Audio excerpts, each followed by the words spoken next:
Salah satu syarat dari perusahaan yang akan listing adalah adanya komisaris independen sesuai dengan POJK nomor 33 tahun 2014. Komisaris independen adalah komisaris yang diangkat berdasarkan keputusan RUPS dan merupakan pihak yang tidak terafiliasi dengan pemegang saham utama, anggota direksi, dan atau anggota Dewan Komisaris lainnya. Oleh sebab itu, dalam memilih komisaris independen semestinya dilakukan dengan sangat selektif, apalagi untuk emiten yang akan listing di papan akselerasi, yaitu papan bagi pemula atau bagi emiten UMKM yang dikenal emiten dengan risiko paling tinggi. Namun, apakah yang terjadi demikian? Apakah pemegang saham dari emiten yang akan listing sebelumnya atau sebelum listing juga merupakan pihak-pihak yang telah mengenal pasar modal? Apakah OJK juga ikut menyeleksi atau memberikan saran kepada calon emiten terhadap komisaris independen yang akan dipilihnya?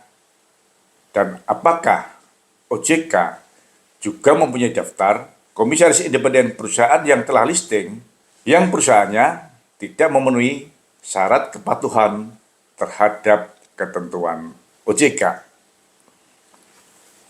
Sepertinya OJK tidak punya. OJK tidak memberikan catatan atau rekomendasi apapun terhadap pemilihan komisaris independen. Justru mungkin Pak Polisilah yang masih berperan, yaitu setidaknya memberikan SKCK, surat keterangan catatan kepolisian.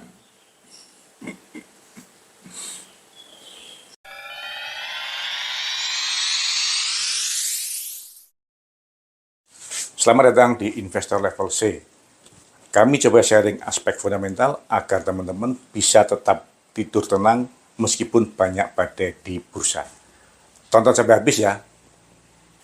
Semangat sehat teman-teman investor level C, investor yang fokus pada karakter pemegang saham pengendali. Baik apa hari ini?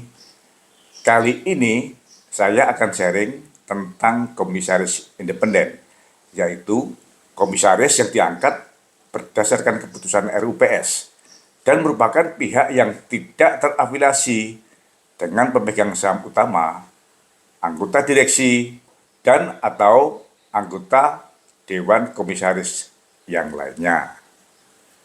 Sesuai dengan POJK nomor 33 tahun 2014, pasal 20, untuk perseroan yang terbuka ditentukan bahwa Dewan Komisaris sekurang-kurangnya terdiri dari 2 orang anggota komisaris.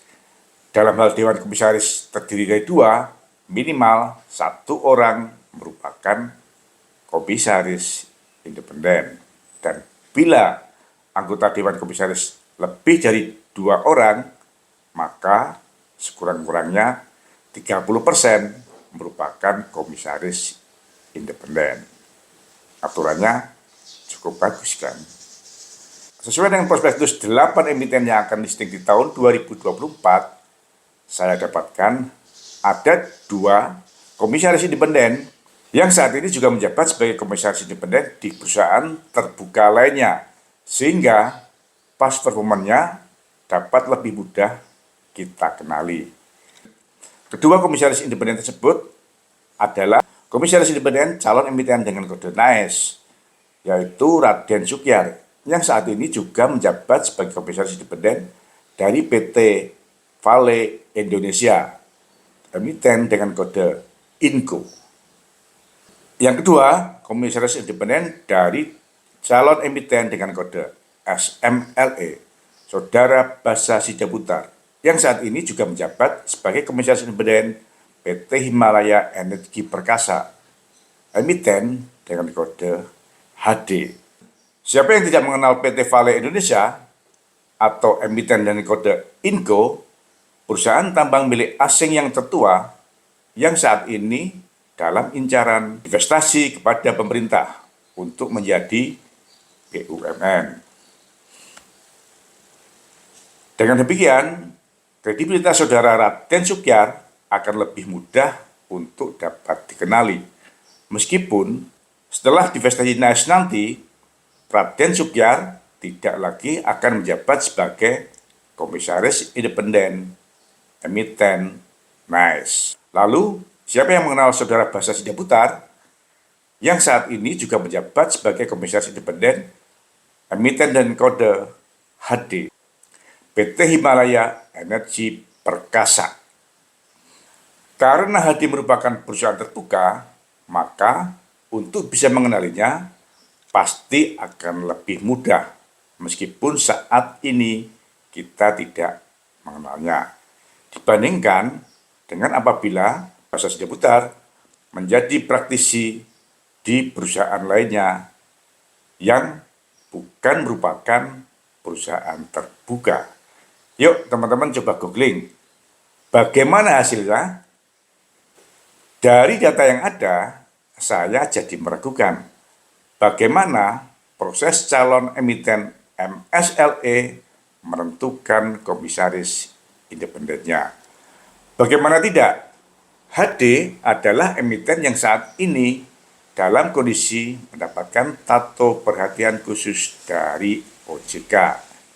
Harga saham HD saat ini hanya Rp3.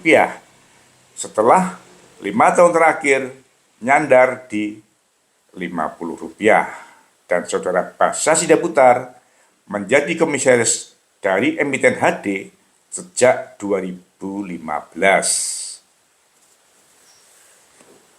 Jadi, apa yang akan menjadi pertimbangan bagi SMLE untuk memilih komisaris independen dan apa peran OJK dalam menentukan kualifikasi seseorang bisa ditunjuk sebagai komisaris independen? Menurut saya, OJK seharusnya menentukan kualifikasi tertentu sebagai salah satu ikhtiar agar OJK dapat menjalankan tugasnya untuk melindungi investor retail. Kalau sudah ketemu data komisaris independen seperti ini, kira-kira apakah teman-teman masih berminat untuk mempelajari lagi prospektusnya? Kasih komen ya.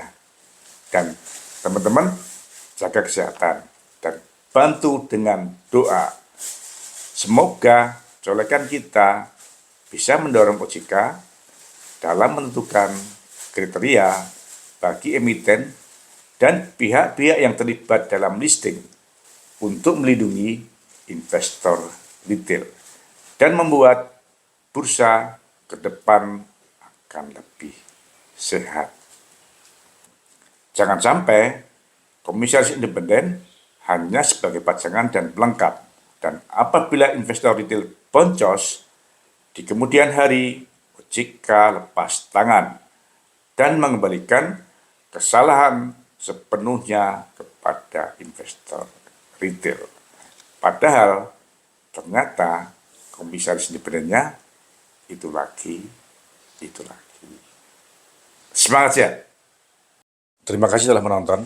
Jangan lupa kasih komen agar channel Investor Level C dapat lebih berkualitas. Dan jangan lupa sharing agar teman-teman yang lainnya bisa mendapatkan manfaat dari channel Investor Level C.